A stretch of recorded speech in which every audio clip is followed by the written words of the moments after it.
What if the first kings of Earth never said they invented their throne, but only that they inherited it?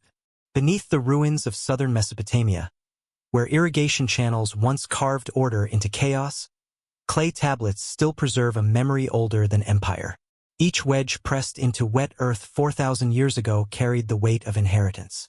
Records not of triumph but of succession, of stepping into a world already measured, already governed, already complete. So before the silence deepens, take a moment to like this video and subscribe, only if you're drawn to histories that question what we think we know about beginnings. And if you're still listening, leave a comment telling me where you are and what time it is. I'd like to imagine this quiet stretching across the world as the past whispers through the present. The story begins not with invention but with excavation. In 1849, British diplomat Austen Henry Layard uncovered fragments of cuneiform tablets near the ancient city of Nineveh, among the debris of collapsed libraries. He found something that should not have existed, a chronicle listing kings who ruled before the Great Flood, their reigns stretching tens of thousands of years. The document was clinical, bureaucratic, even written in the same accounting style used for grain stores and temple inventories. It was called the Sumerian King List, and it opened with words that still unsettle the timeline we've constructed for ourselves. After kingship descended from heaven, kingship was in Eridu. Not invented, not seized, not earned, descended. The tablet did not describe humans claiming power for the first time. It described them receiving an office that already existed, passed down from rulers whose names appeared alongside impossible reign lengths. 43,200 years for one king, 36,000 for another. Scholars have spent more than a century trying to explain those numbers away as metaphor, as symbolic inflation, as scribal error. But the scribes did not treat them as metaphor. They recorded these reigns in the same tone they used to measure barley and count cattle. No mythological embellishment, no divine poetry, just names, cities, and durations listed as though copying from an archive they believed to be factual. And then the flood arrived. The list marks it clearly, a dividing line between one age and another. After the waters receded, kingship returned. But the numbers changed. Post-flood rulers lived mortal lifespans. The tone shifted from cosmic administration to human governance. Something had ended.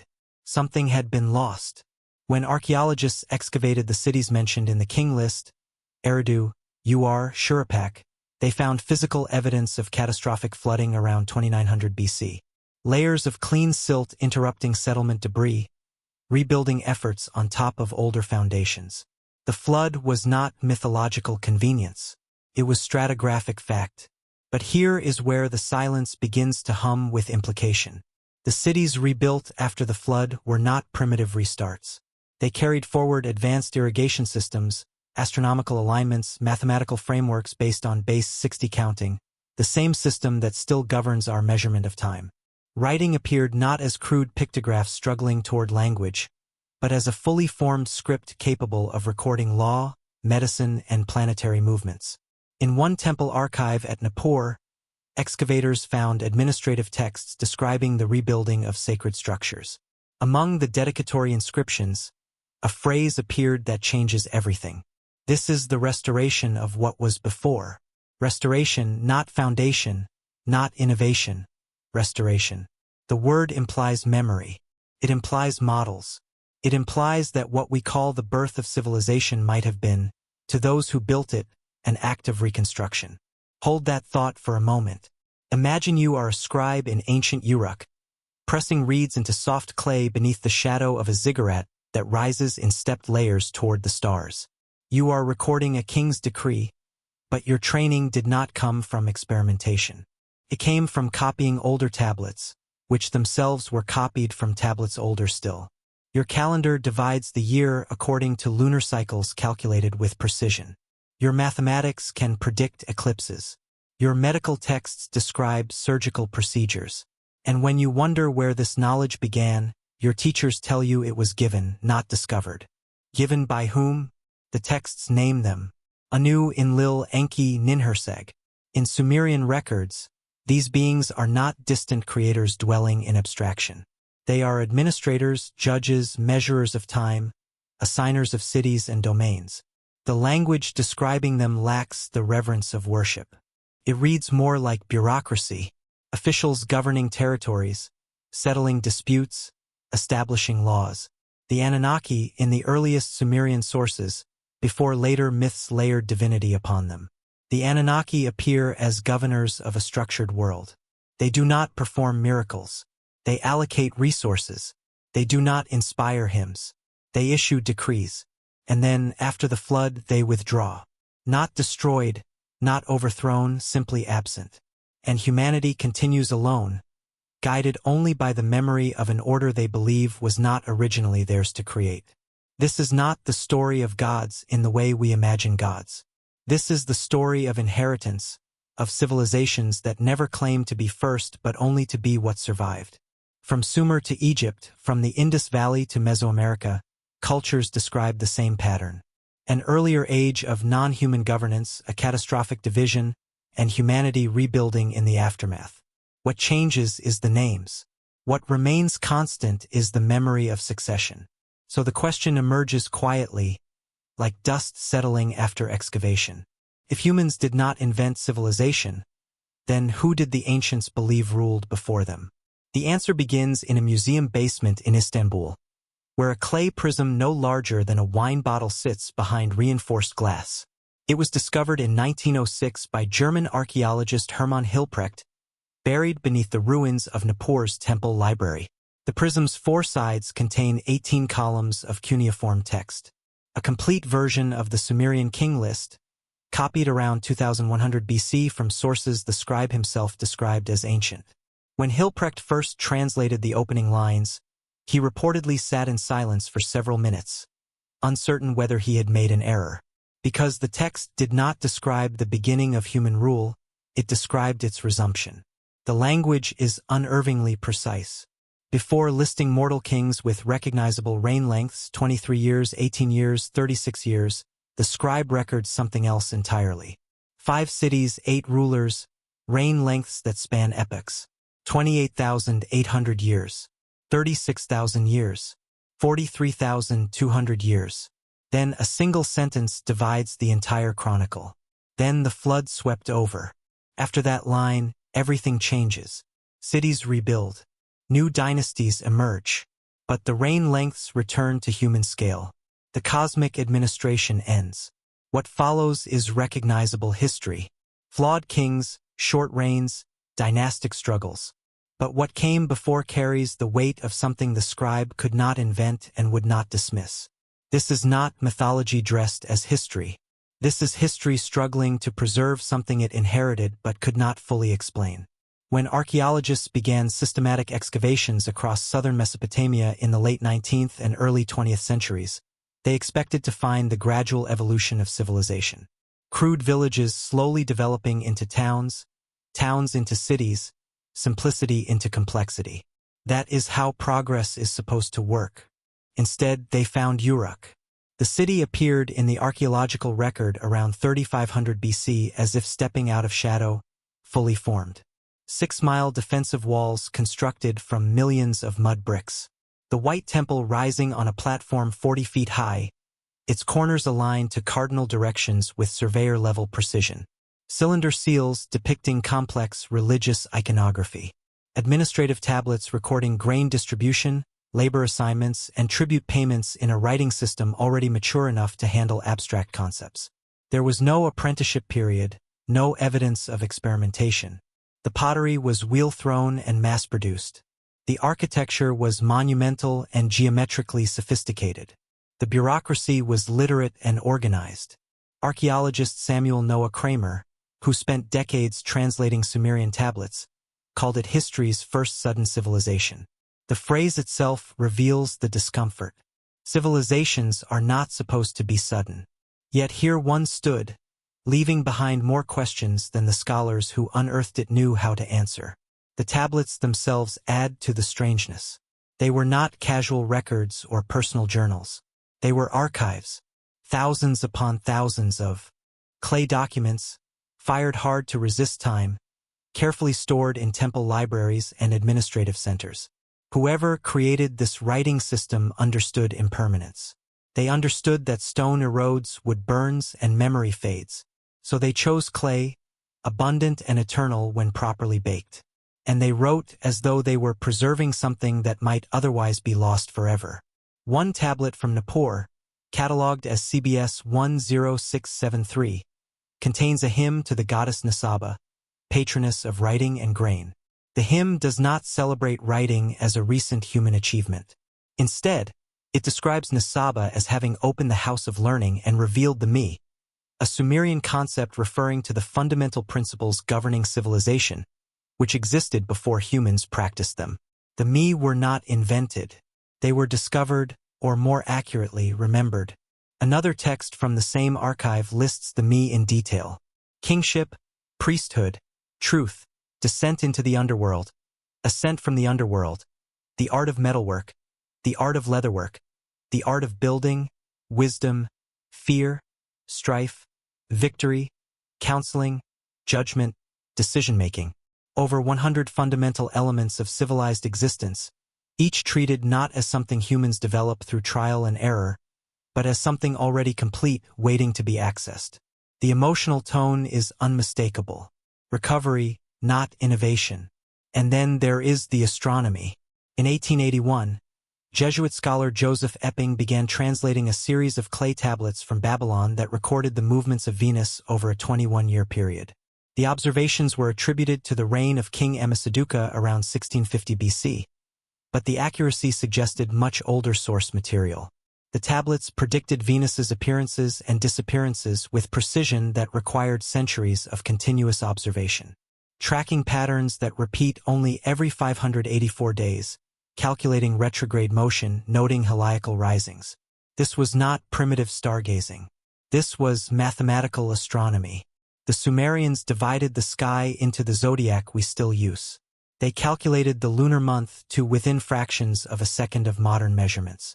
They knew the orbital periods of the visible planets and encoded them into a sexagesimal system, base 60, which governs our division of hours into minutes, minutes into seconds, circles into 360 degrees.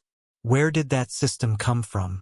Not from counting on fingers, not from organic development. It appeared complete, embedded in the earliest mathematical tablets, used for everything from surveying fields to predicting eclipses. It feels less like invention and more like inheritance from a culture that understood deep time. And perhaps most unsettling of all, the Sumerians themselves never claimed to be first. In temple foundation inscriptions, kings described their building projects not as original creations, but as restorations. I rebuilt the temple as it was in ancient days. I returned the sacred structure to its former glory. Even in their moment of apparent genesis, they spoke as though they were recovering what had been. The word they used most often was jibble. To renew, to restore, to make as it was before. Before what? That question hangs in the silence between excavation layers. In the gap between the impossible reign lengths and the mortal dynasties that followed. In the precision of knowledge that appeared without precedent. The Sumerians built their cities on top of older tells, artificial mounds formed from centuries of collapsed settlements. Beneath Uruk, archaeologists found 18 distinct occupation layers stretching back beyond 5000 BC. Beneath Eridu, the city the king lists names as the first seat of kingship, excavators discovered temple foundations built and rebuilt 16 times. Each new structure carefully aligned on top of the ruins of the last, as though maintaining an unbroken sacred geometry across millennia. Someone was there before. The earth remembers, even if the names have been forgotten. And if the Sumerians were inheriting rather than inventing, if they were remembering rather than discovering, then the question becomes unavoidable. Who were the rulers they believed governed this world before human kings took the throne? In the Oriental Institute at the University of Chicago, a small clay tablet designated WB 444 rests in climate-controlled storage. It measures roughly 4 inches tall, 3 inches wide, small enough to hold comfortably in one hand. The surface is covered in wedge-shaped impressions made by a reed stylus sometime around 2000 BC. Unlike the grand royal monuments or temple dedications, this tablet is administrative in nature. A list, a record, the kind of document a bureaucrat might consult when verifying the succession of authority. It begins with the phrase that has troubled historians for more than a century. Nam lugal anta edda ba. In Sumerian, this translates directly as when kingship was lowered from heaven. Not established by humans, not earned through conquest, not inherited from mortal ancestors. Lowered, as though rulership itself existed before anyone on earth claimed it, residing somewhere above until the moment it descended to the first city. The scribe who pressed these words into clay was not writing poetry. The tablet continues in the same flat administrative tone used throughout Mesopotamian record-keeping. Lists of grain stores, temple inventories, land measurements. Yet embedded within this bureaucratic language is an assertion that destabilizes everything we assume about the origin of political power. The king list treats kingship as an office that predates its occupants. After establishing that kingship descended from heaven, the text immediately identifies where it landed. Eridu, the first city, and it names the first recipient, Elulim. Then it records his reign length, 28,800 years. The number sits there on the clay, wedged between the name of the city and the name of the next king, as matter of fact as a harvest total. No explanation, no qualification, just a duration so impossibly long it forces a choice. Either dismiss the entire document as fantasy, or accept that the scribes were recording something they believe to be factually true, even if the meaning has become unclear across millennia. The second king, Aliga, ruled for 36,000 years. The third, Enmenluana, 43,200 years. 5 cities, 8 kings, reign lengths that span geological epochs, recorded in the same clinical style used for counting sheep and measuring barley. Then the flood arrives, marked with the same administrative brevity. The flood swept over. After the flood had swept over, when kingship was lowered from heaven, kingship was in Kish. The language mirrors the opening line exactly. Kingship lowered from heaven. But now it happens a second time, as though the office had been withdrawn during the catastrophe and then reinstated afterward. What returns, however, is fundamentally different. The first post-flood king, Gur, ruled for 1,200 years. Still impossibly long by human standards, but a fraction of the pre-flood reigns. His successor, Gullinadabianapad, ruled 960 years. The numbers continue to decrease through successive dynasties until, by the time the list reaches historically verifiable kings like Gilgamesh, reign lengths settle into human lifespans. 21 years, 36 years, 15 years. The transition is gradual but unmistakable. Something changed after the flood. The cosmic administration diminished. Mortality reasserted itself. Scholars have proposed numerous explanations for these numbers. Perhaps they represent dynastic totals rather than individual reigns. Perhaps they're symbolic, encoding astronomical cycles or mythological ages. Perhaps later scribes inflated earlier reigns to grant them divine authority. But none of these explanations account for the precision with which the numbers are recorded, nor the systematic way they decrease. If the figures were purely symbolic, why the careful mathematical progression? If they were political propaganda, why present them in such dry, unembellished language?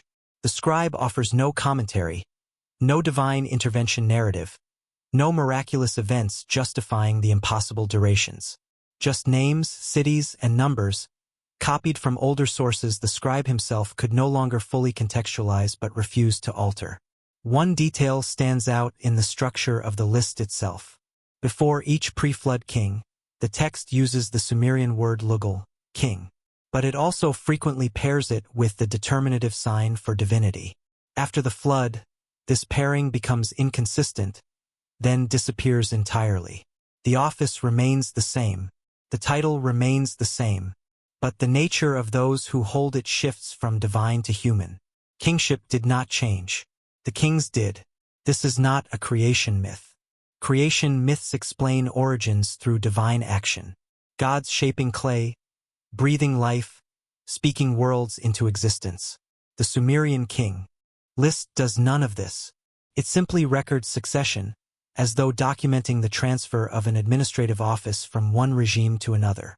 And when it describes who held authority before the flood, the text occasionally adds another layer of information. Several versions of the king list include marginal notes or parallel texts that identify these early rulers not just by name, but by category. They are called Anunnaki, a term that appears thousands of times across Sumerian, Akkadian, and Babylonian literature. In later myths, the Anunnaki become gods of the underworld, divine judges, cosmic legislators. But in the earliest references, the term carries a more functional meaning. The word itself breaks down as Anunnaki, those who from heaven to earth came or offspring of An, and being the sky god who represents cosmic order and authority. They are not described with the language of worship. They are not invoked in prayers. Instead, they appear in administrative contexts, allocating cities, assigning domains, measuring time, establishing laws. Their role resembles governance, not divinity in the spiritual sense. One Sumerian text, the debate between winter and summer, describes the Anunnaki decreeing the agricultural calendar. Another, the Eridu Genesis, portrays them deciding the fate of humanity before the flood. In the Descent of Inanna, they sit in judgment as a council. In temple hymns, they're called the great gods who decree destinies, but the destinies they decree are terrestrial. Harvest yields, water rights, territorial boundaries. The tone is civil administration, not cosmic mystery. And here the silence grows heavy with implication. If kingship was an office that descended from heaven, and if the Anunnaki were the administrators who first held it, then the Sumerian king list is not recording mythology. It is recording a transition of governance from non-human rulers to human ones, marked by catastrophe and measured in the gradual shortening of lifespans. The scribes who maintained these lists across centuries treated them as legitimate historical records. They copied them into royal archives, referenced them in legal disputes over dynastic succession, and used them to establish territorial claims. The king list was not religious literature. It was constitutional documentation, which raises the unavoidable question: who were the beings said to govern before human kings, and why were they remembered as rulers, not gods? In 1912, University of Pennsylvania archaeologist George Barton published a translation of a clay tablet excavated from the ancient city of Lagash. The tablet, dated to approximately 2400 BC, contained a legal dispute over water rights between two neighboring temple estates. The text described conflicting claims to an irrigation canal, outlined testimony from witnesses, and then recorded the resolution. At the bottom of the tablet, beneath the judgment, appeared a single phrase that seemed oddly out of place in an otherwise mundane legal proceeding. The Anunnaki, the great gods, have made this decision binding. Not as divine intervention, not as supernatural enforcement, but as administrative authority. The final court of appeal in a bureaucratic hierarchy. The tablet treated the Anunnaki the same way a modern document might reference a Supreme Court or governing council. Their judgment was invoked not because they performed miracles, but because their jurisdiction was recognized as absolute. This is how the Anunnaki appear in the oldest Sumerian sources. Not as objects of worship, but as functionaries of order. The term occurs more than 2,000 times across cuneiform literature spanning nearly 3 millennia. Yet, in the earliest texts, those written before 2000 BC, before centuries of mythological elaboration, the Anunnaki are described with remarkable consistency. They measure, they decree, they allocate, they judge, they govern the mechanisms by which civilization operates. The Instructions of Shuruppak, one of the oldest pieces of Sumerian wisdom literature, dating to around 2600 BC, contains practical advice from a father to his son. Among instructions about honesty, hard work, and respect for elders, one line stands out. The Anunnaki have determined your fate. Do not alter the water channel. The phrasing is instructive. Determining fate and maintaining water channels are mentioned in the same breath, as though they are related acts of governance. Fate in this context is not mystical destiny but civic allocation. Who receives water? Who controls land? Who bears responsibility for maintaining infrastructure? This is the language of administration, not theology. Another text from roughly the same period, a temple hymn from Nippur, describes the god Enlil, chief among the Anunnaki, as he who makes the hoe and the plow abundant. Not through divine magic, but through the establishment of agricultural order. The hymn continues. He set the holy measuring rod, the measuring rope, and the surveying line. These are surveying tools, engineering instruments, the kind of implements used to plan cities, dig canals, and divide fields. Enlil's power is described through infrastructure. In the Sumerian temple hymns compiled around 2300 BC, individual Anunnaki are associated with specific cities and specific functions. Enki is described as lord of Eridu and overseer of fresh water and wisdom. Ninhursag governs birth and fertility. Nana measures the lunar calendar. Utu regulates justice and trade. These are portfolios, jurisdictions. Each Anunnaki governs a domain essential to civilization's operation. And the early texts describe them exercising that governance in practical terrestrial ways. One cylinder seal from the Uruk period, around 3200 BC, shows a scene that has puzzled archaeologists for decades. A robed figure stands before a group of kneeling humans, gesturing toward a diagram that appears to represent a city plan or irrigation system. Above the scene, symbols indicate divine authority, but the image itself depicts instruction, teaching, not worship. The figure is not receiving offerings. The humans are not prostrate in fear. The entire composition suggests a transfer of knowledge, a delegation of responsibility. This pattern repeats across hundreds of early texts and artifacts. The Anunnaki as architects of order who interact with humanity not as distant creators but as present administrators, establishing systems that humans are then expected to maintain. The Eridu Genesis, one of the earliest flood narratives, describes the world before catastrophe as a place where the Anunnaki were born and cities were built.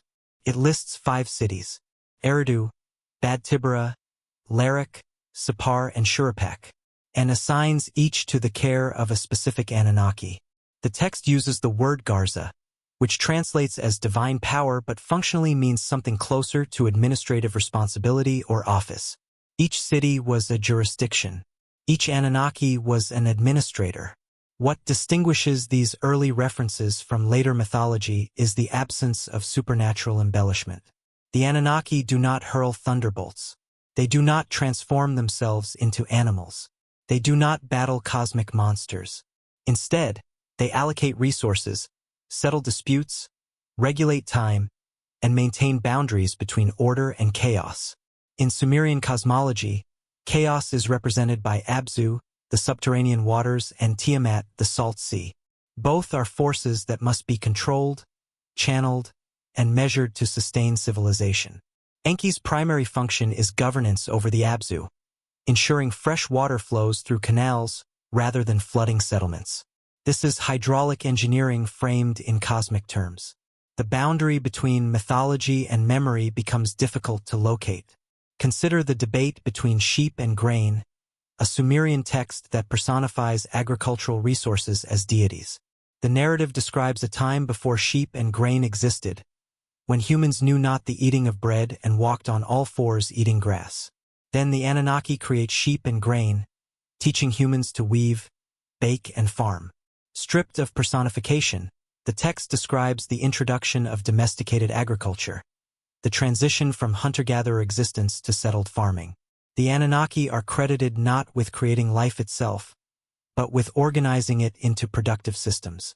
They are innovators, perhaps engineers possibly, but always in these early texts they are present, active, terrestrial.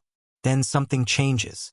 The Atrahasis epic, dating to around 1800 BC but drawn from older sources, describes a crisis in the divine order.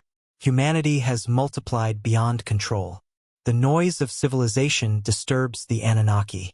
Enlil decrees a solution: flood. But here is the crucial detail often overlooked. The flood is not punishment for human sin. It is described as a practical measure to reduce population pressure.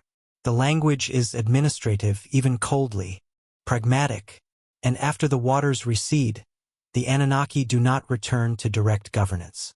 Instead, they establish new parameters. Human lifespans are shortened. Fertility is limited. A buffer is created between the divine administrators and the human population. The text describes this as a treaty, a negotiated settlement between two parties who can no longer coexist in close proximity. The Anunnaki withdraw not in death, not in defeat, but in deliberate separation, stepping back from active governance and leaving humanity to maintain the systems they established. Later texts, Babylonian, Assyrian, and subsequent retellings, transform the Anunnaki into underworld deities, cosmic judges, and abstract forces of fate. The functional details fade. The mythology thickens.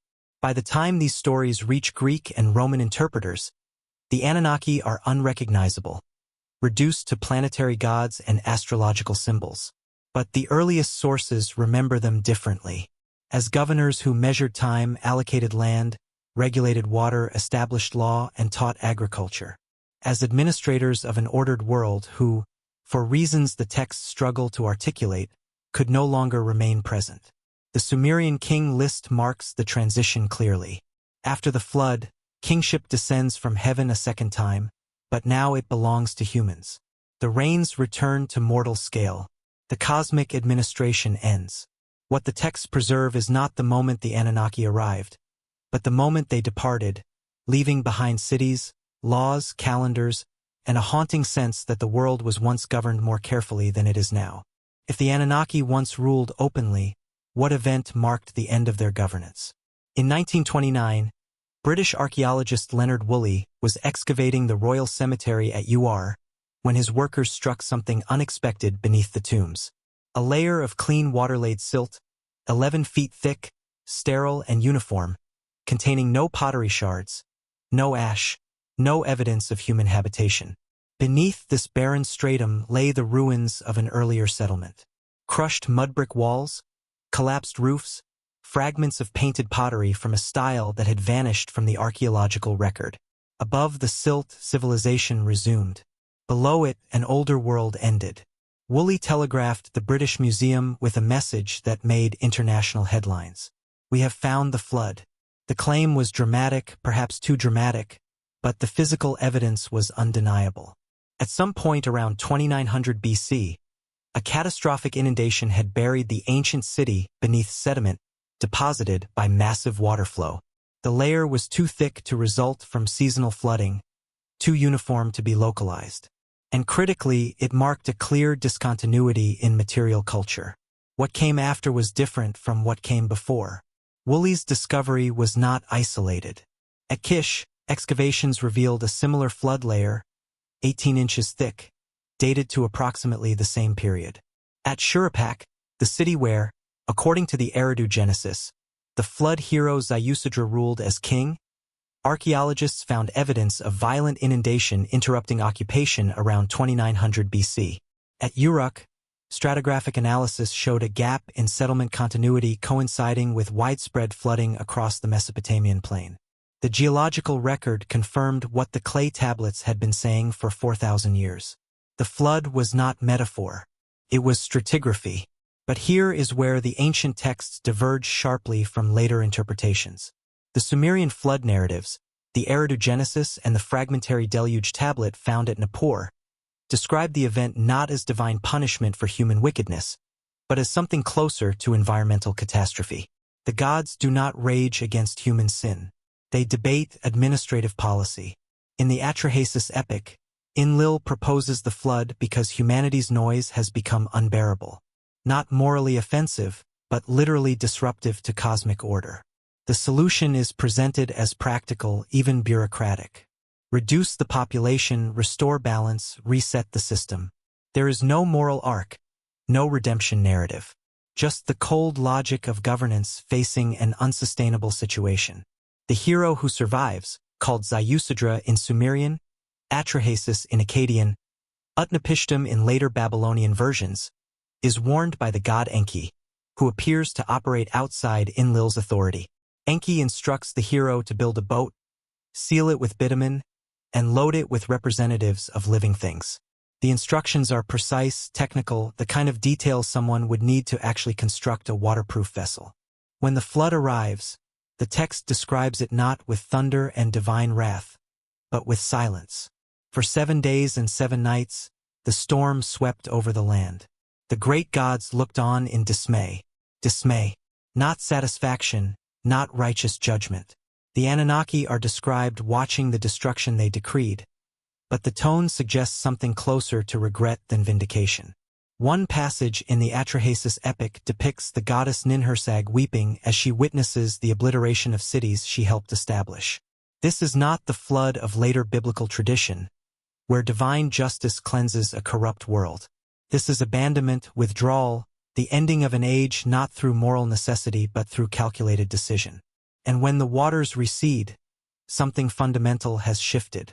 The Eridu Genesis describes Ziusadra offering sacrifice after the flood subsides. The Anunnaki accept the offering, but they do not resume direct governance. Instead, the text records a covenant, a formal agreement establishing new boundaries.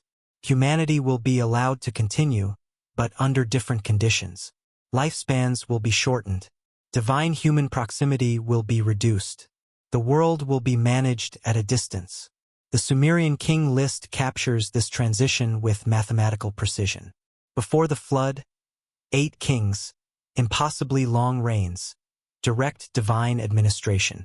After the flood, kingship was lowered from heaven a second time, but now to human rulers whose lifespans decrease systematically through successive dynasties. The first post-flood king, Gur of Kish, ruled 1,200 years. Still superhuman, but a fraction of the pre-flood durations. His dynasty's reigns declined steadily. 960 years, 840 years, 720 years. By the first dynasty of Uruk, reign lengths drop to double digits. By the time the list reaches historically verifiable kings, the numbers are fully human. 18 years, 36 years, 25 years. The progression suggests not mythological inflation, but a gradual return to mortal parameters, as though some quality that once extended life was slowly dissipating, fading with distance from the pre-flood age. What the scribes recorded was not fantasy, but the memory of a threshold crossed.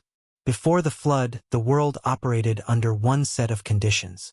After it, under another. The flood layers themselves tell a story of sudden violence followed by patient rebuilding. At Ur, above Woolly's sterile silt, the city began again. New foundations were laid directly over the flood deposit, but they followed the same orientations as the structures buried below. Streets ran along the same axis. Temple platforms rose on the same sacred ground. The city that emerged was not a fresh start. It was a reconstruction, carefully aligned with the ruined template beneath. At Eridu, excavators found something even more revealing.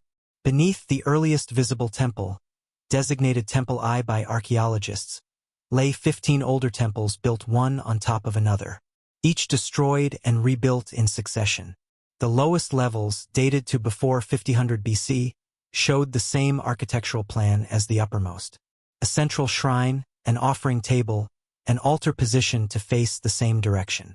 Across nearly 3,000 years and 16 iterations, the design never changed. Each generation rebuilt what had been lost, following a pattern they believed was original, sacred, and not theirs to alter. This is inheritance, not innovation. Memory preserved through repetition, even when the memory's origin has faded beyond recall. The flood did not destroy knowledge. It interrupted transmission. What survived were fragments. Tablet collections baked hard by fire, buried deep enough to escape looters, carefully archived in temple foundations where later scribes would find them and copy them into new collections. The Sumerians described themselves as rediscoverers of what was written before, translators of texts whose language was already archaic, interpreters of instructions they followed without fully understanding. One text from the post-flood period, a temple dedication at Lagash, includes a phrase that appears repeatedly in rebuilding inscriptions. I have restored it according to the old writings. Not I have built it as I saw fit. Not I have improved upon the past. But according to the old writings. Authority flows backward toward sources that predate the builders, toward knowledge treated as inheritance rather than achievement. The flood, in this reading, was not the end of the world. It was the end of an administration. The physical world continued. The waters receded. Seeds sprouted. Animals returned. But the governance structure collapsed. The Anunnaki, whether literal administrators or symbolic representatives of a lost order, did not return to active rule. They withdrew into the background, becoming judges rather than governors, observers rather than architects. Humanity was left to maintain systems it had not designed, following blueprints it could copy but not recreate. And in that transition lies a haunting question the texts preserve but cannot answer. If the flood ended direct rule, how did humans rebuild a world they believed was not originally theirs? In the Baghdad Museum, before the chaos of recent decades scattered its collections, there stood a brick unlike any other in the archive.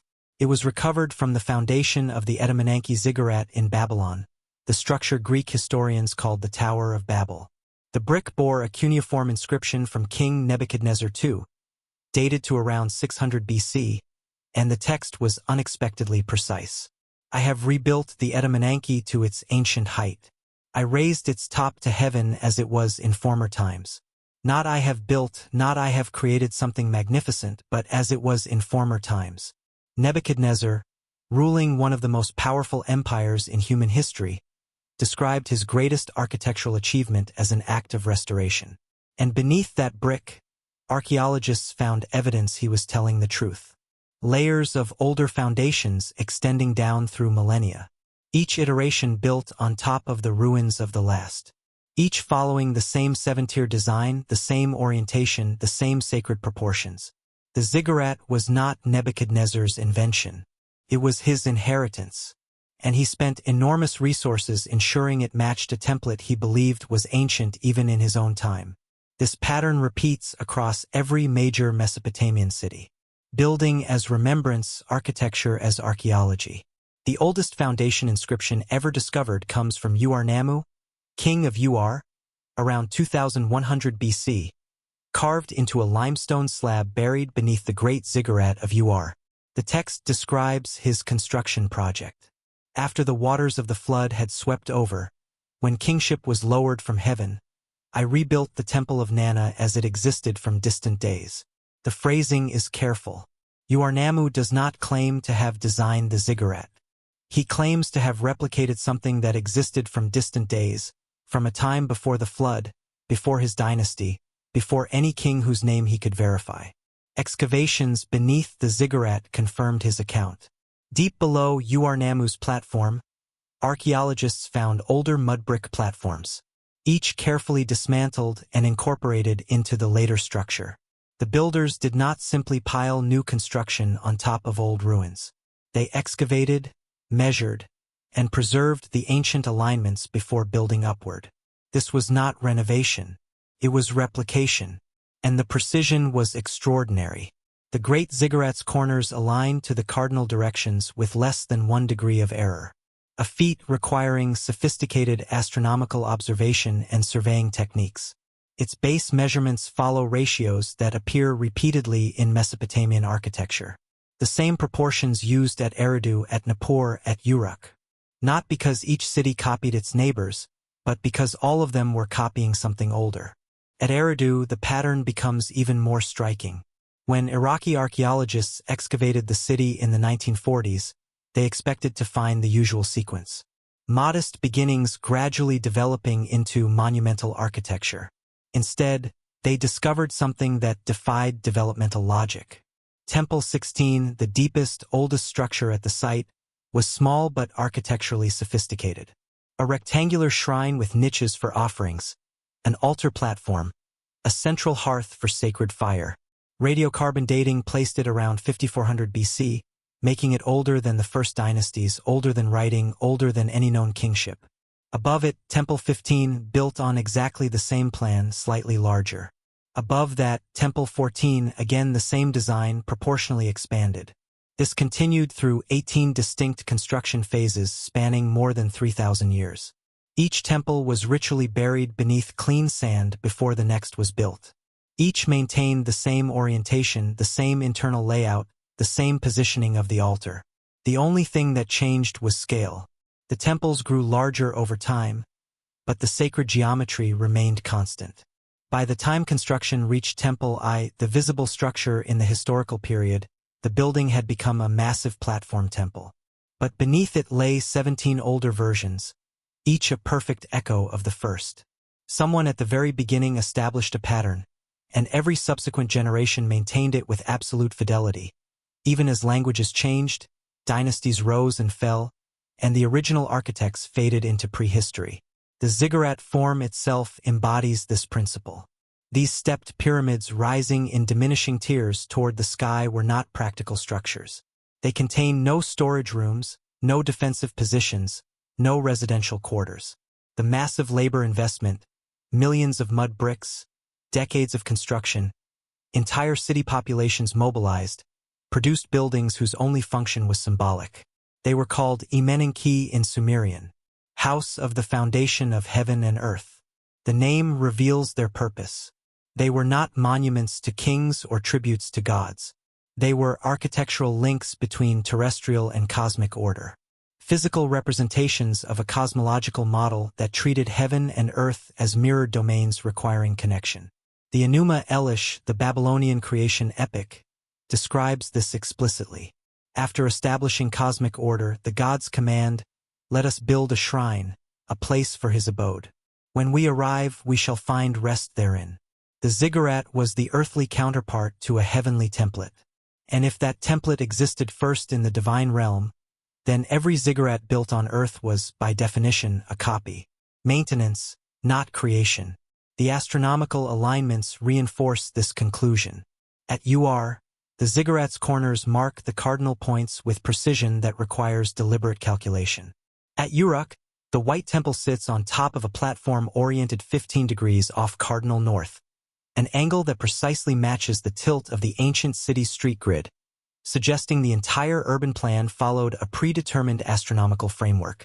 At Babylon, the Anunnaki's 7 tiers were associated with the 7 classical planets. Each level painted a different color corresponding to planetary symbolism. Black for Saturn, white for Jupiter, red for Mars. This was not decorative choice. It was cosmological mapping, translating celestial hierarchy into architectural form. But here is the disturbing question. How did the earliest builders know these patterns? The oldest ziggurats predate advanced mathematics, predate written astronomy, predate any surviving record of surveying techniques capable of such precision. Yet the alignments are there, embedded in structures from the very beginning of monumental architecture. Either the builders possessed knowledge far beyond what the archaeological record suggests, or they were copying templates they had inherited from an earlier, more sophisticated source. One inscription from the Temple of Ningirsu at Lagash, dated to around 2050 BC, describes the king Gudea receiving the temple's design in a dream. The goddess Nadaba appears to him holding a lapis lazuli tablet inscribed with the plan of a temple, and she instructs him to build according to the pattern shown. The text is often read as mystical vision, divine inspiration, but read literally, it describes something else. The transmission of pre-existing architectural knowledge through inherited documents. Blueprints preserved from an earlier time, treated as sacred precisely because their origin was unknown. Gudea does not invent. He consults. He measures. He replicates. And when his temple is complete, he inscribes its foundation with the same phrase that appears on countless Mesopotamian buildings. "I have made it as it was in ancient days." The cities themselves were laid out according to this principle. Uruk's street grid, Ur's residential quarters, Nippur's temple district, all follow geometries that appear fully formed in the earliest occupation layers. There is no trial and error visible in the archaeological record. No gradual refinement of urban planning. The cities emerge organized, as though following plans that predated their construction. At Nippur, excavators found something particularly revealing. A clay map dated to around 1500 BC showing the city's layout. Parks, gates, temples, and canals are all precisely marked. But the map includes structures that had not existed for centuries. Buildings destroyed in earlier conflicts, neighborhoods abandoned and buried. The map was not documenting contemporary reality. It was preserving an ideal form, a memory of how the city should be arranged, even if later generations could no longer maintain that perfection. This is what defines Mesopotamian civilization, not the ambition to surpass the past, but the discipline to preserve it. Every brick laid in alignment with ancient foundations. Every temple rebuilt on sacred ground. Every ziggurat rising in tiers that mirrored cosmic order. The entire civilization organized around the principle that what mattered most had already been established, and humanity's role was not to innovate but to remember, to maintain what had been given. But that raises the question the texts themselves cannot answer. Where did the knowledge used to rebuild these cities come from? In the British Museum, catalog number K160 holds a fragment of clay no larger than a smartphone. It was excavated from the library of Ashurbanipal in Nineveh in the mid-19th century, part of a collection spanning thousands of years of accumulated knowledge. The tablet is a mathematical text dated to around 1800 BC, but copied from sources the scribe himself identifies as ancient writings from before the flood. The surface contains a geometric problem, calculating the diagonal of a rectangle using what we now call the Pythagorean theorem. The solution is presented not as discovery, not as the result of mathematical experimentation, but as established fact. No proof is offered, no derivation shown, just the answer, precise and complete, as though the scribe were copying from a reference manual whose origin he could not trace. Below the calculation, a brief colophon appears, written according to the old text. Wisdom from the house of Enki. The house of Enki, the god credited with governance over fresh water, wisdom, and what the Sumerians called Namku, the secrets of craft. Not the inventor of mathematics, but its custodian. Not the creator of knowledge, but its transmitter. This is how Mesopotamian texts describe their own intellectual foundations, as inheritance, not innovation. The same pattern appears across every domain of advanced knowledge. Writing itself, the technology that made all other knowledge preservation possible, was attributed to the goddess Nisaba. Temple hymns describe her not as inspiring human invention, but as revealing the tablet and opening the house of learning. The language suggests disclosure of something that already existed, waiting to be accessed. One text from Uruk, dated to approximately 2600 BC, contains a prayer to Nisaba before beginning a scribal exercise. Lady who knows the inmost secrets, who possesses the lapis lazuli tablet, open for me the secrets of your wisdom. The lapis lazuli tablet, a symbolic object representing fixed, permanent knowledge, inscribed in stone rather than clay. Knowledge that existed before the scribe, before his teachers, before the institution of writing itself. And indeed, when cuneiform appears in the archaeological record around 3400 BC, it is already systematic. Over 1,200 distinct signs capable of representing syllables, words, and abstract concepts. There are no preliminary stages, no simpler protoscripts showing gradual development. The writing system appears fully functional, immediately employed for complex accounting, legal contracts, and administrative records. Linguist Denise Schmant-Besserat proposed that cuneiform evolved from clay tokens used for accounting. But the tokens themselves, small geometric shapes representing quantities of grain, animals, or oil, appear suddenly around 3500 BC with no clear predecessors. And the leap from three-dimensional tokens to two-dimensional signs requires conceptual abstraction that should leave developmental traces. Yet none exist. The system appears complete. Astronomy shows the same pattern. The Venus tablet of Ammisaduqa, copied during the reign of a Babylonian king around 1650 BC, records the movements of Venus with astonishing precision. The tablet tracks the planet's heliacal rising and setting over a 21-year period, noting its disappearances behind the sun and reappearances on the horizon. The accuracy requires centuries of continuous observation, tracking a cycle that repeats every 8 years but shifts against the calendar, requiring long-term pattern recognition. But here is the anomaly. The observations are not presented as recent discoveries. The text explicitly states it was copied from older tablets dating to the first dynasty of Babylon, around 1900 BC, which were themselves copied from earlier sources. One marginal note reads, according to the old observations of Anu and Enlil. Anu and Enlil, two of the principal Anunnaki, credited with celestial knowledge before any human king ruled. The scribes were not claiming to have made these observations themselves. They were preserving them, passing down astronomical data whose origin disappeared into prehistory. The MUL.Appin tablets, dated to around 1000 BC but containing material from at least a millennium earlier, list constellations, star risings, and planetary movements. The text describes the sky with the confidence of long familiarity, not the hesitant observations of pioneers learning to map the heavens, but the refined notation of experts maintaining an inherited catalog.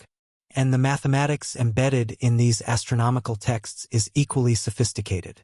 Base 60 counting, the sexagesimal system still used to measure time and angles, appears without explanation in the earliest Sumerian mathematical tablets. No simpler base 10 precursor exists. No gradual transition from finger counting to abstract mathematics. The system is simply there, fully operational, capable of expressing fractions, calculating areas, and solving algebraic problems. One tablet from Nippur, dated to around 2000 BC, contains a problem involving compound interest, calculating the growth of a loan over multiple years. The solution uses exponential functions, demonstrating mathematical concepts that should not exist without extensive theoretical development. Yet the tablet presents the formula as common knowledge, something any trained scribe would recognize. Medicine follows the same trajectory. The diagnostic handbook attributed to the physician Isagil Kinapli, dated to around 1000 BC but drawing on sources centuries older, lists symptoms, diagnosis, and prognosis for dozens of conditions. The text describes physical examinations with clinical precision, checking pulse, observing skin color, noting temperature changes, analyzing excretions.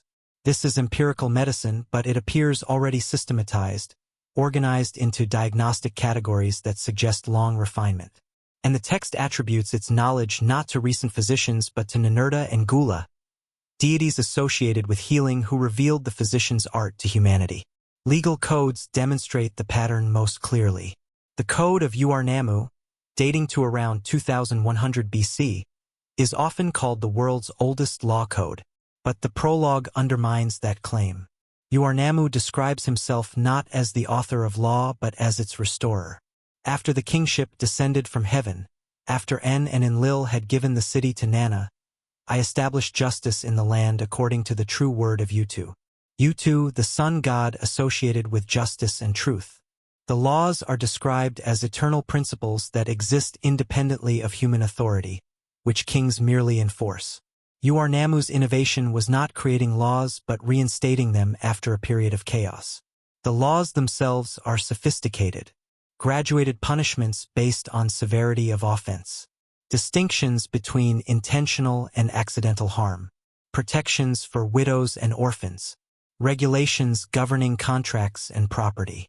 This is not primitive justice slowly evolving toward fairness.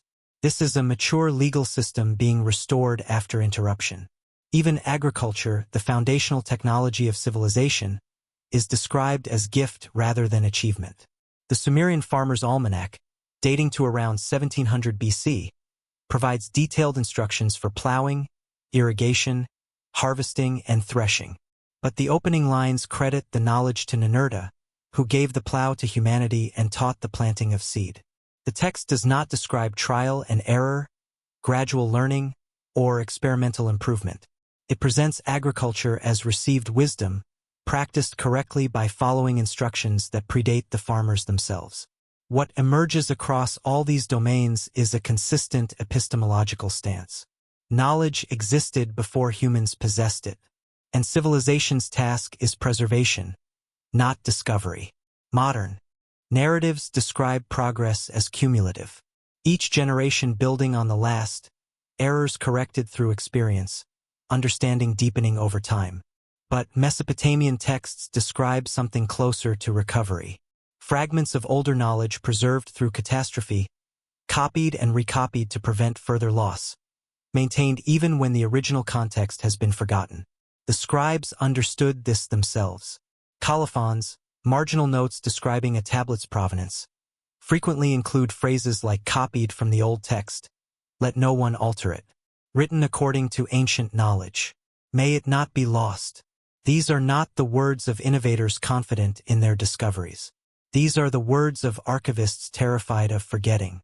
And if the knowledge was inherited rather than invented, if mathematics, astronomy, medicine, and law were gifts transmitted from an earlier age, then the question becomes unavoidable. If this knowledge was inherited, why do other civilizations remember the same pattern? In the Egyptian Museum in Turin, a papyrus scroll stretches nearly 6 feet long when unrolled.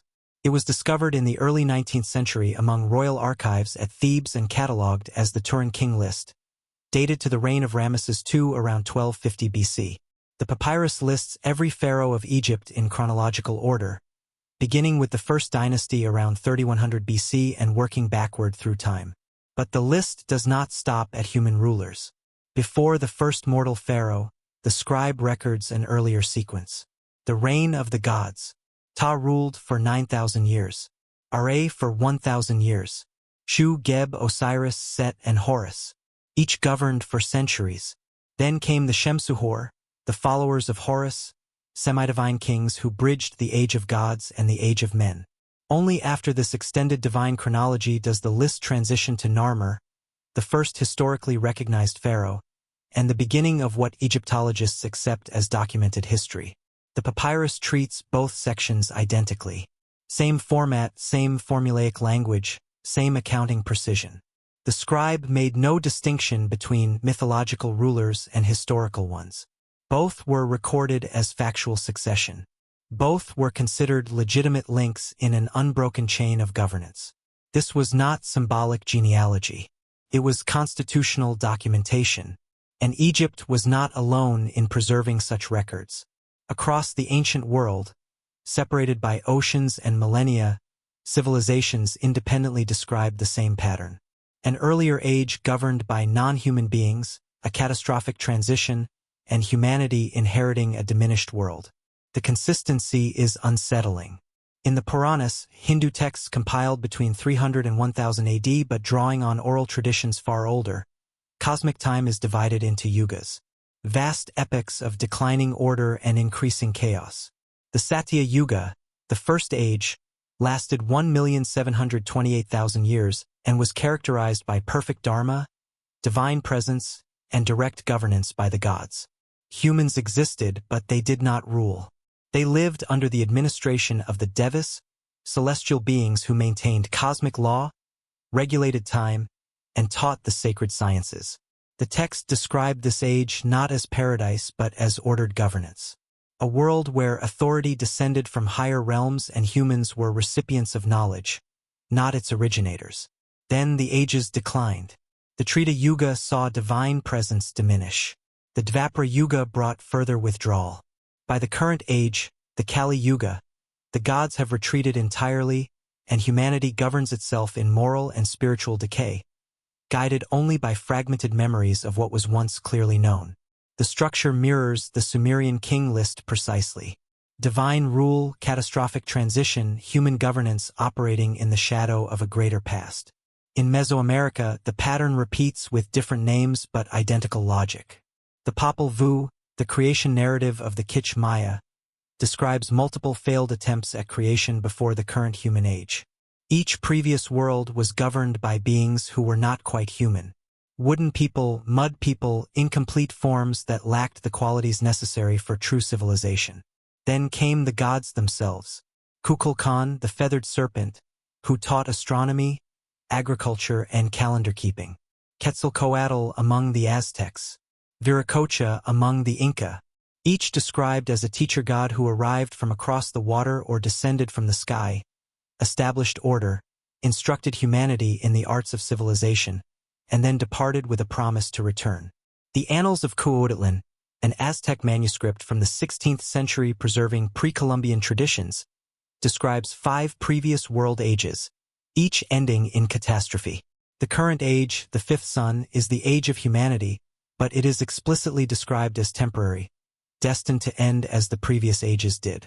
What's striking is not the mythological content, but the historiographical treatment. Aztec chronologies recorded these cosmic ages alongside dynastic successions and historical events, using the same dating systems, the same narrative tone. The reign of Quetzalcoatl was not categorically different from the reign of later Teletoni emperors. Both were treated as legitimate rulers whose governance shaped civilization. In China, the pattern appears again. The Bamboo Annals, a chronological history compiled around 300 BC from texts reportedly discovered in an ancient tomb, begins with the reign of Huang Di, the Yellow Emperor, around 2697 BC. But before him, the chronicle lists earlier rulers. The three sovereigns who governed for thousands of years each, teaching agriculture, medicine, and governance. Fuxi, the first sovereign, was credited with revealing the I Ching, the hexagram system used for divination and cosmological mapping. Shennong taught herbal medicine and agriculture. Nuwa established marriage customs and social order. Each is described not as inventing these things, but as revealing or transmitting them. Knowledge that existed before human implementation. Later Confucian scholars struggled with these accounts.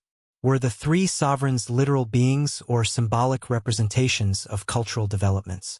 The texts themselves refuse that distinction. They record reigns, list accomplishments, and treat these figures as historical administrators whose governance predated the first verifiable dynasties. Even in the Pacific, isolated island cultures preserve similar memories. Hawaiian tradition describes the Menehune, a race of master builders who constructed temples, fish ponds, and roads before the arrival of Polynesian settlers. The structures attributed to them, like the Ailkoko fish pond on Kauai, demonstrate engineering sophistication that seems disproportionate to the island's known settlement chronology.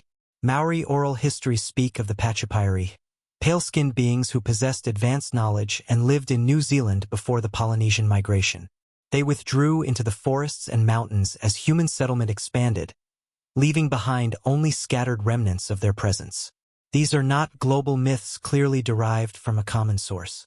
They emerge from cultures with no documented contact, separated by geography and chronology. Yet they share structural elements that suggest not diffusion but independent preservation of a pattern. Governance by non-human or semi-divine beings. Transmission of advanced knowledge.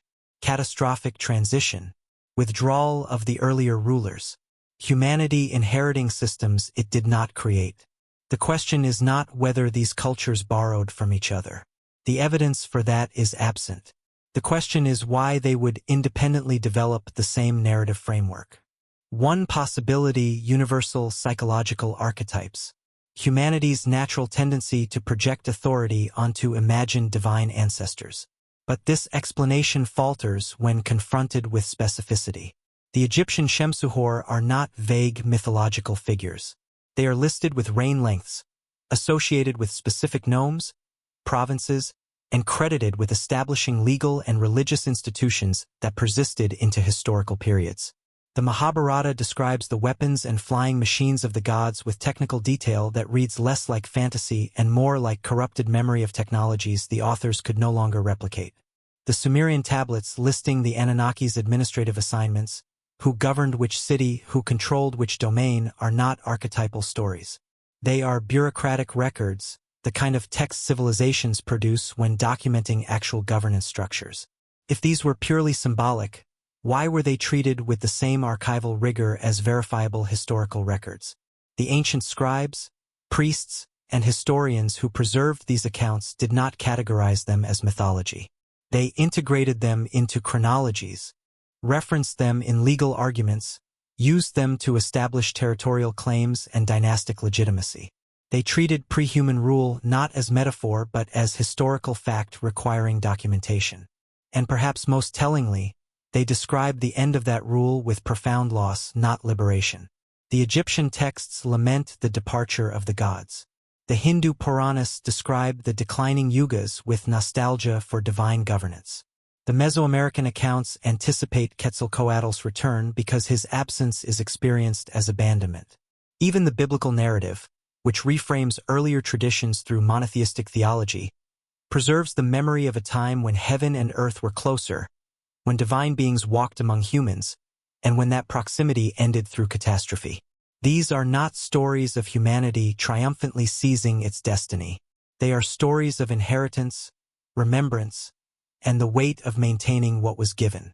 If the pattern appears globally, preserved independently across cultures that developed in isolation, then either humanity possesses a universal psychological need to imagine divine prehistory, or the memory being preserved predates the divergence of these civilizations, echoing something older than the cultures that remembered it. The texts themselves cannot answer this, but they preserve the question with uncomfortable consistency. If these memories were symbolic, why were they treated as historical truth by ancient peoples? In 1976, linguist Samuel Noah Kramer published a translation of a Sumerian text that had been overlooked for decades in the archives of the University Museum in Philadelphia. The tablet, catalogued as NE 4486, was a hymn to the city of Eridu, dated to approximately 2500 BC. Most of the text followed familiar patterns, praising the city's sacred status, celebrating its temples, invoking divine protection. But one passage stopped Kramer mid-translation. When kingship was brought down from heaven, Eridu was chosen. The Anunnaki who determined destinies met together. And Enlil, Enki, and Ninhursag fashioned the black-headed people. The phrase fashioned the black-headed people appears repeatedly in Sumerian literature as a reference to humanity. But this text placed the action firmly in historical time. After kingship descended, in the city of Eridu, by identifiable beings acting in council. This was not cosmic creation ex nihilo. This was something closer to establishment or organization. The Anunnaki shaping an existing population into a governed civilization. The question that has haunted Mesopotamian scholarship ever since is simple and unanswerable. Who were the Anunnaki? The term itself provides limited clarity. Linguistically, Anunnaki derives from an heaven and ki earth, with Naki possibly indicating those of or offspring of. The etymology suggests beings associated with both celestial authority and terrestrial presence.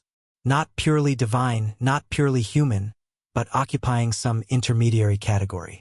The Sumerians clearly distinguished them from later deities. Early translations rendered them as gods, collapsing the Anunnaki into conventional religious terminology. But the Sumerian concept of divinity was far more complex than later Western categories allowed.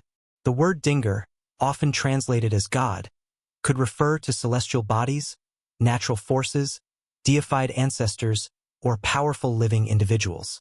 It was not a theological term, but a designation of elevated status. The Anunnaki were dinger, but so were successful kings, legendary heroes, and personified concepts like justice or wisdom.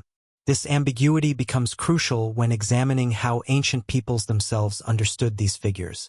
One possibility: the Anunnaki represent deified ancestors. Real human leaders whose accomplishments were magnified through oral tradition until they assumed mythological proportions. This interpretation has precedent. Egyptian pharaohs were deified upon death.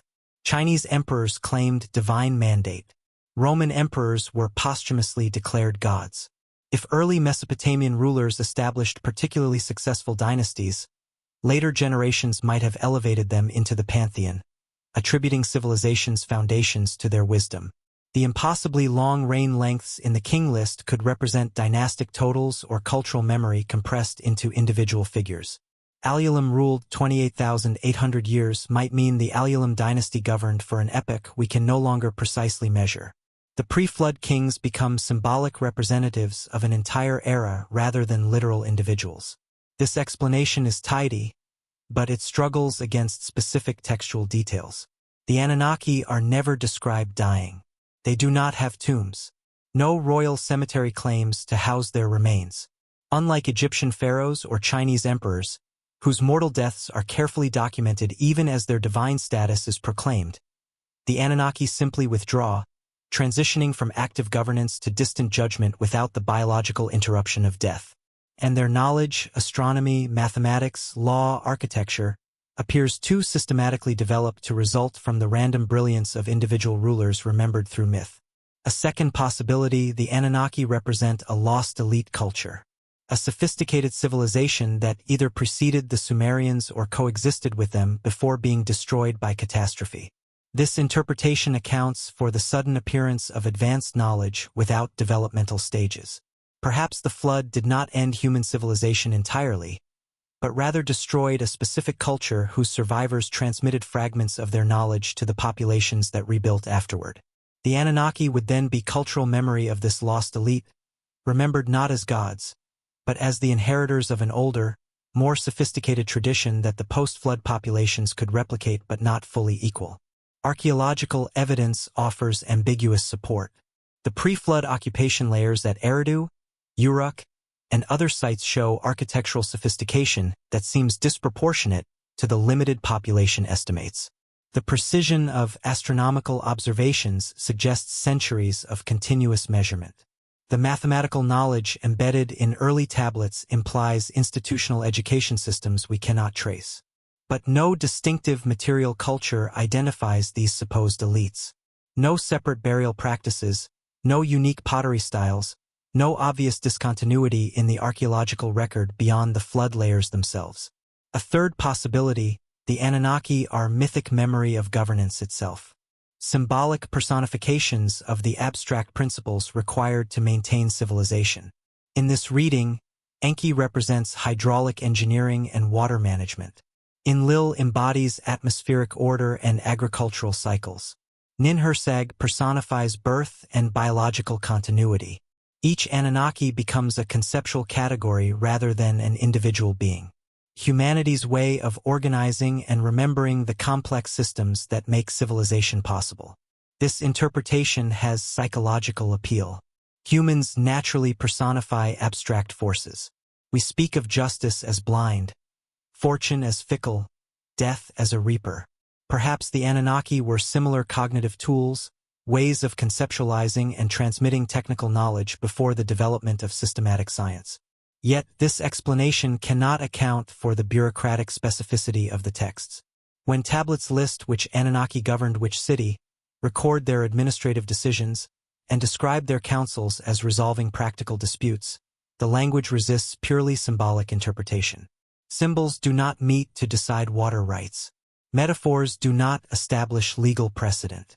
The texts describe actions, not attributes. The truth may be that certainty is impossible.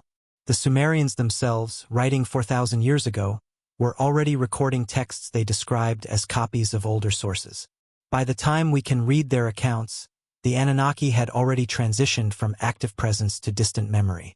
Whatever the Anunnaki were, deified ancestors, lost elite, symbolic framework, or something the evidence cannot yet accommodate, the Sumerians did not have direct access to the answer either.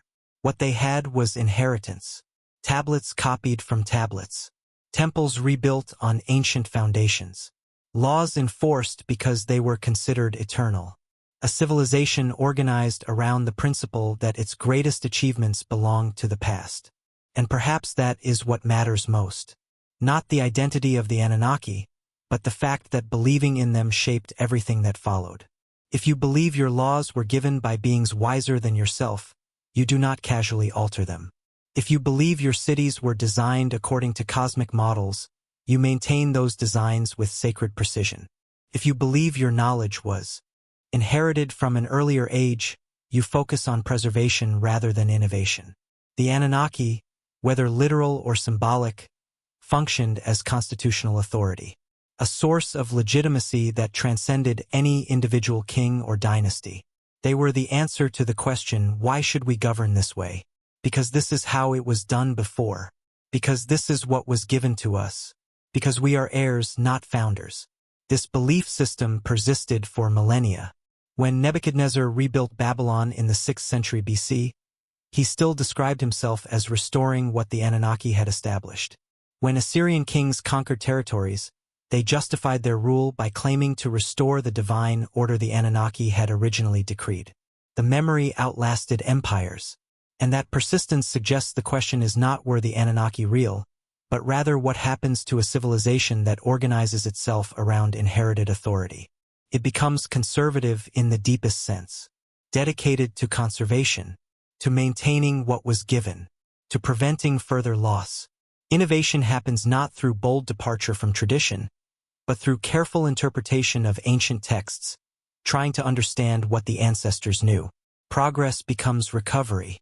Discovery becomes remembrance, and humanity lives not as the creators of its own destiny, but as the stewards of something older, responsible for passing it forward, even when the original meaning has grown dim. What does it mean to live in a world you believe was inherited, not created for you? In 1986, archaeologists working in the ancient city of Sippar uncovered a clay tablet that had been deliberately buried in a foundation deposit beneath a temple wall. The tablet was dated to 550 BC, late in Mesopotamian history, when the region had already passed through Sumerian, Akkadian, Babylonian, and Assyrian rule. The inscription was brief, ceremonial, the kind of text typically placed in cornerstones to commemorate construction. But one line disrupted the expected formulas. I have sought out the old foundation and built upon it. I have discovered the ancient writings and followed them exactly, that nothing may be lost. The king who commissioned this text, Nabonidus, was not celebrating innovation. He was confessing anxiety, a deep concern that something essential was slipping away, that the connection to older knowledge was fraying, and that his primary duty was not to surpass the past, but to prevent its complete disappearance. By the 6th century BC, Mesopotamian civilization had existed for over 3,000 years. Yet here, near the end of that long continuity, a king still defined his legitimacy through archaeology, through excavating older foundations and copying older texts, as though the true source of authority remained buried in a past he could access only through fragments. This was not the confidence of a civilization at its height. This was the posture of inheritors managing decline. And perhaps it had always been. If we step back and view Mesopotamian civilization not as a singular culture, but as a long sequence of recoveries, a different pattern emerges. Not progress building toward greater complexity, but cycles of knowledge rising, catastrophe striking, and fragments being salvaged to rebuild. The archaeological record bears this out. After the flood layers around 2900 BC, cities rebuilt, writing reemerged, temples rose on ancient foundations. But within a few centuries, the early dynastic period collapsed into warfare and fragmentation. Akkadian conquest followed, briefly unifying the region before its own sudden collapse around 2200 BC, coinciding with severe drought documented in climate records. The third dynasty of Ur restored order around 2100 BC, but it too fell within a century to invasion and internal collapse. Each recovery reached back to older sources, copying ancient texts, restoring old temples, invoking the authority of the Anunnaki to legitimize new dynasties. Knowledge did not accumulate smoothly. It resurged, then faded, then resurged again. One tablet from the Old Babylonian period, around 1800 BC, contains a scribal lament. The old writings are damaged. The ancient knowledge grows dim. We copy what we can understand and preserve what we cannot. The scribe was acknowledging that even in his time, still within what we consider ancient history, much had already been lost. He was working with sources he could not fully interpret, preserving them mechanically because their authority was recognized even when their meaning was obscure. This is the pattern that defines post-flood civilization. Custodianship of inheritance poorly understood. Consider what the Mesopotamians preserved across millennia. Mathematical tablets solving problems that would not reemerge in Western mathematics until the Renaissance. Astronomical tables tracking planetary cycles over centuries. Medical diagnostic procedures that presuppose systematic empirical observation. Legal codes balancing individual rights and social order with philosophical sophistication. None of this knowledge shows steady linear development. It appears, persists through careful copying, occasionally expands, then contracts during periods of collapse, only to be revived when stability returns. The historical trajectory is not an upward curve, but a wave. Cresting, breaking, reforming. And always, the reforming required looking backward. When Hammurabi codified laws around 1750 BC, his prologue explicitly states he was restoring justice as it was in the days of old. When Ashurbanipal built his great library at Nineveh in the 7th century BC, he dispatched scholars across the empire to find and copy ancient tablets, prioritizing preservation over composition. The entire civilization operated on the assumption that the highest wisdom belonged to the past. But here is the question that haunts this perspective.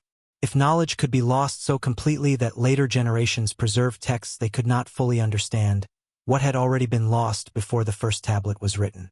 The Sumerian king list begins with kingship descending from heaven, but it does not describe what preceded that descent. The Eridu Genesis mentions the Anunnaki creating order, but it does not explain what existed before chaos was organized. There is always an earlier stratum the texts reference but cannot access.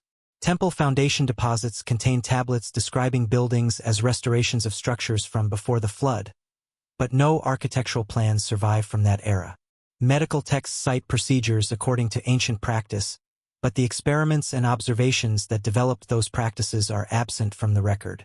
The earliest accessible sources are already pointing backward to something older. This suggests that what we call Sumerian civilization might itself have been a recovery. The reconstruction of an earlier order whose details were already fading when the first cuneiform tablets were pressed into clay. And if that is true, then human history as we understand it begins not at the beginning but in the middle of a much longer story. What came before writing? The texts say knowledge was given. Laws descended from heaven. The me existed before humans practiced them. Whether this reflects literal transmission from an earlier culture, symbolic memory of a lost developmental phase, or something the evidence cannot yet accommodate, the belief itself shaped everything that followed. Mesopotamian civilization did not organize itself around conquest, expansion, or innovation. It organized itself around memory, the sacred duty to preserve what had been entrusted, to maintain what had been established, to prevent further loss. This is why ziggurats were rebuilt in exactly the same form for millennia, why mathematical formulas were copied without alteration even when their applications were forgotten, why legal codes invoked ancient authority rather than royal decree, why scribes spent their lives copying tablets from older tablets, preserving texts whose purpose was no longer clear. The culture was not static. It adapted to new challenges, responded to invasions, developed new technologies. But it never claimed these adaptations as original achievements. Every innovation was framed as recovery. Every advancement as restoration of what had been. Perhaps this is what it means to live as heirs rather than founders. You do not casually discard what you believe was given. You do not experiment recklessly with systems you did not design. You recognize that your understanding is partial, that those who came before possessed knowledge you have not recovered, and that your primary responsibility is not to surpass them, but to transmit what remains. The weight of this worldview is visible in the texts themselves. When Assyrian scribes described their libraries, they did not boast of new compositions. They catalogued how many ancient tablets they had recovered. When kings dedicated temples, they did not celebrate architectural innovation. They confirmed alignment with older foundations. When physicians treated patients, they cited authorities whose names reached back through generations into prehistory. Authority flowed backward toward sources that grew increasingly remote but nevertheless binding. And absence, the gaps in knowledge, the texts that were damaged, the practices that could no longer be performed correctly, shaped the culture more powerfully than presence. The Anunnaki's withdrawal created the vacuum that defined Mesopotamian civilization. They were remembered not for what they did while present, but for what their absence meant. A world that once operated more smoothly, more justly, with greater clarity than it now did. Every ritual was an attempt to maintain connection to that vanished order. Every temple was a physical link to divine architecture. Every copied tablet was resistance against complete forgetting. This is not mythology in the sense of comforting stories told around fires. This is organized cultural memory deployed as constitutional framework. The past functioning as the permanent government under which all temporary human rulers operated. And the past, in this system, always wins. Even when empires fell, even when languages changed, even when populations were displaced and cities abandoned, the texts survived. Buried in foundation deposits, archived in temple libraries, copied and recopied until the knowledge they contained outlasted the civilizations that produced them. Perhaps humanity's first role was never mastery, but remembrance. Not the triumphant march toward progress, but the patient, uncertain work of preserving fragments from a world that ended before we fully understood it. Each generation passing forward what it inherited, adding what it could, losing what it must, hoping the next generation would understand more than they did. And if we are heirs to a forgotten world, standing in the aftermath of an age we can no longer fully reconstruct, then the question becomes uncomfortably contemporary. If we are heirs to a forgotten world, what will future civilizations believe we once knew and lost?